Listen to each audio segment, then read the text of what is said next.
Hello, I'm back and I am showing the Vizog because I just don't care anymore. I don't care no more.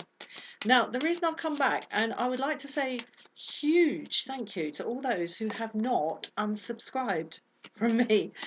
Um, I haven't uploaded for about a year, and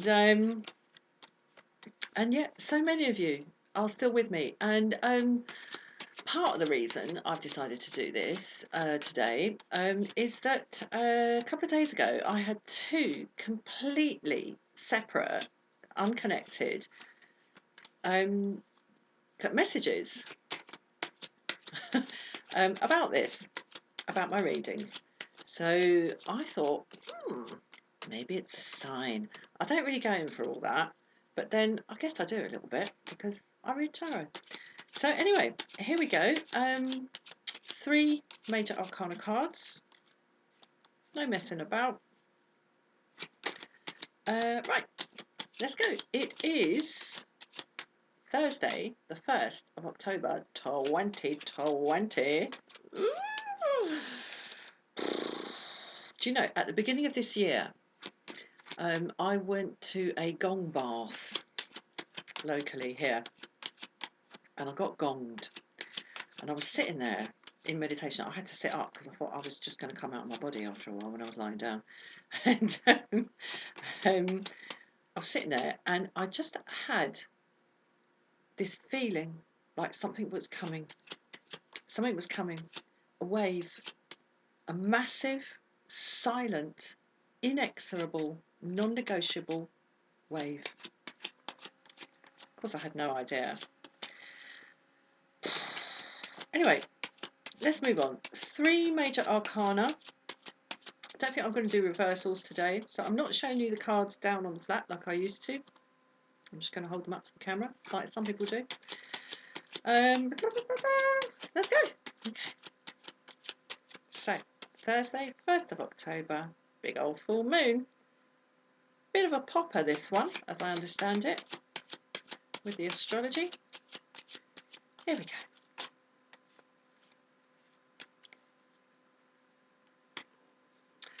Right, first one we get is, how lovely, the Wheel of Fortune. Everything to play for in the second half. That's a football, soccer reference. Everything to play for in the second half. Nobody knows which way the wheel is spinning. It just spins.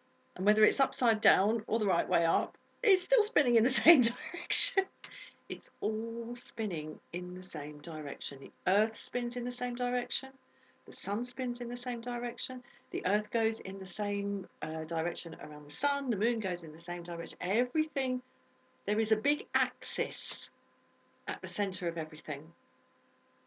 And everything has its place on that axis.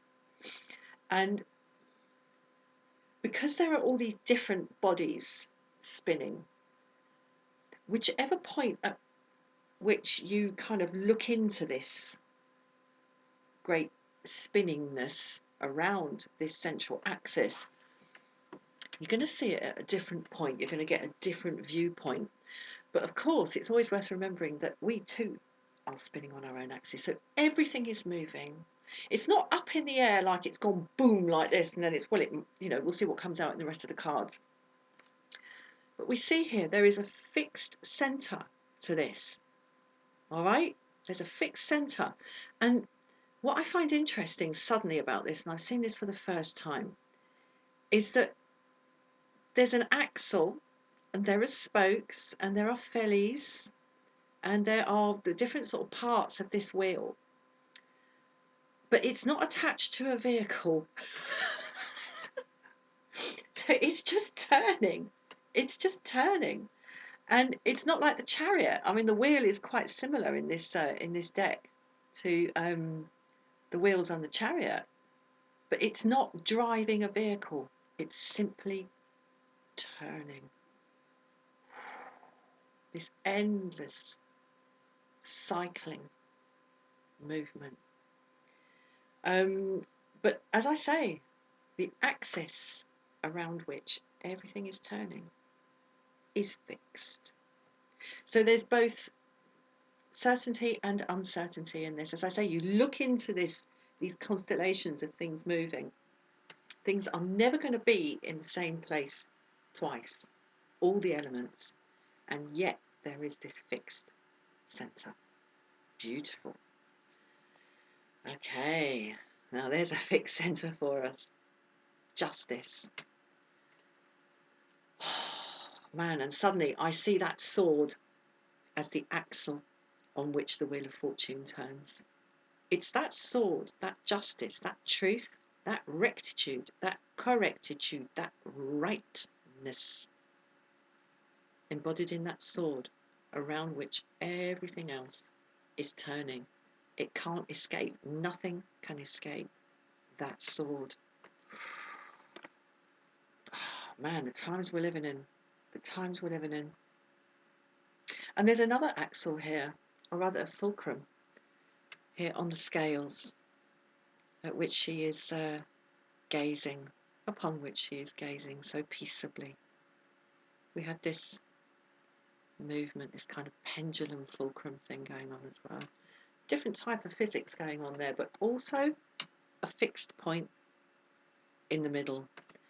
And it depends, if we could say that the two cups are right and wrong, how much mass is placed in each cup? Are they going to balance up or not? No matter what, those two cups are fixed at that fulcrum. And as I say, no matter what is happening in the orbits of everything spinning round, it's fixed at the centre. And the centre is that sword of justice, right and wrong. Because no matter how much messing is done with right and wrong, don't change a thing. Right is still right, and wrong is still wrong. End of. Oh, how wonderful.